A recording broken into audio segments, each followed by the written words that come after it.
तर मातोश्री बाहेरील मुस्लिम आंदोलकांना शिंदेंकडून सुपारी दिल्याचा आरोप हा संजय राऊतांनी केलाय। वर्षा बंगला आणि मंत्रालयातील 6व्या मजल्यावर सुपारीबाजांचा अड्डा आहे अशी देखील टीका संजय राऊतांनी केली आहे। संजय राऊत यांनी या प्रकारचं वक्तव्य करत मुख्यमंत्री एकनाथ शिंदे यांच्यावर हल्लाबोल केलाय।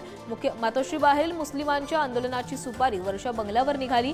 मातोश्री बाहेर घोषणाबाजी करणारे मुस्लिम कार्यकर्ते शिंदेंचे होते असा आरोप देखील त्यांनी केलाय। शिंदेंचे संपूर्ण कुटुंब सुपारीबाज आणि दिल्लीतील सुपारीबाजांचा बॉस आहे अशी टीका देखील त्यांनी अमित शहांवर केली आहे।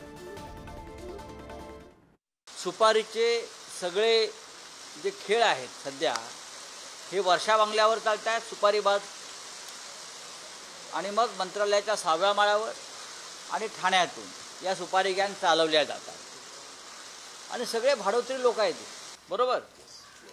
ईशान चौधरी म्हणजे हा याला महात्माच म्हणावा लागेल। हे वर्षा बंगल्यावरती तुम्हाला कुठे दिसत आहेत बघा किंवा काय मिसेस मुख्यमंत्र्यांबरोबर म्हणजे संपूर्ण फॅमिली सुपारीबाज। म्हणजे सुपारीबाज जे किती माणसांना असावं प्रत्येक जण सुपारी देतो आमच्या विरुद्ध। जो मातोश्री बाहेर आलेला जो मुसलमान समाज ही शिंदेची माणसं होती। तुम्ही जो उद्धव ठाकरे बाळासाहेबांचा झाला नाही, ज्या धर्मामध्ये त्यांनी जन्म घेतला तो हिंदू धर्माचा झाला नाही, तो काय ह्या मुसलमान समाजाचं होणार।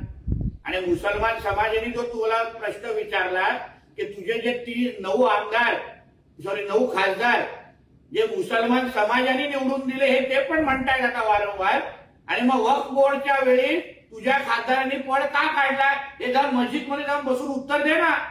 ती कणकण काय आहे मुख्यमंत्र्यांची आणि मला वाटतं काही MIMची लोक सुद्धा होती असं माहिती मिळाली।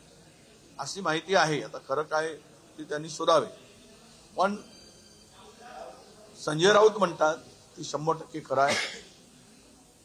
त्यांना उद्धवजींना काँग्रेसच्या माध्यमातून मुस्लिम समाजाच्या जी काही मतं मिळाली आणि ती मिळणार आहे आमच्या महाविकास आघाडीला, त्यामुळे त्यांनी हे अशा प्रकारचं कट कारस्थान रचून बदनाम करण्याचं काम केलेलं आहे।